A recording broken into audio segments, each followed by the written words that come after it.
You see, one of the greatest traps of the human mind is its endless hunger for reasons. We think that by constantly asking why we will eventually discover some secret key that explains everything about our struggles, our setbacks, or our pain. And at first, it seems noble.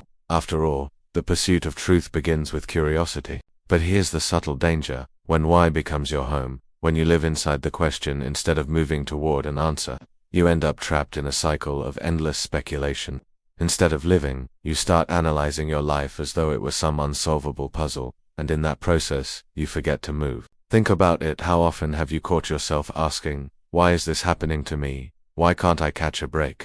Why does it always go wrong for me? These questions feel like you're digging deeper into understanding, but, in reality, they usually spiral into self-pity, frustration, or paralysis. Why has a way of keeping you in the past, chained to the events you cannot change. It keeps you replaying old scenarios, seeking reasons for circumstances that may never have answers. And even if you do find a reason, does it truly set you free? Or does it just give your mind another excuse to linger in the same place, thinking, analyzing, justifying without acting? The truth is, we often use why as a shield. It makes us feel like we're working on the problem when really, we're avoiding the harder step, doing something about it. Asking why is safe. It keeps us in the realm of thought, where there's no risk, no failure, and no exposure. But staying in why is like standing at the edge of a river, staring at the current, asking endlessly why the water flows as it does while never taking the step to cross.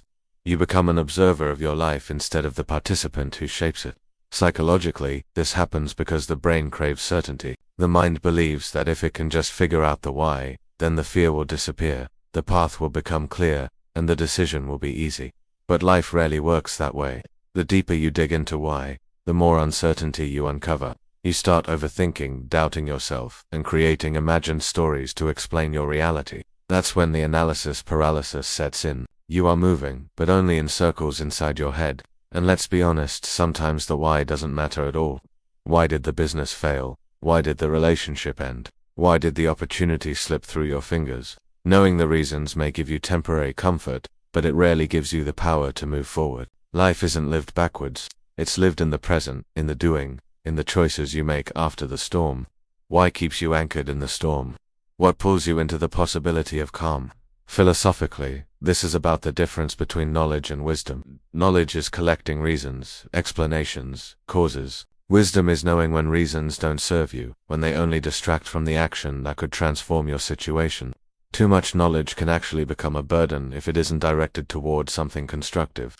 Wisdom is the ability to say, I don't need to know why everything happened as it did. I only need to know what I can do next.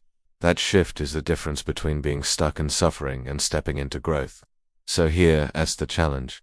The next time you feel yourself sinking into the swamp of why, stop, interrupt the thought. Recognize that you are feeding the illusion of control, while in truth, you are just postponing movement. Ask yourself instead, what can I do right now, with what I have, where I am? Because that question shifts you from a passive thinker into an active creator.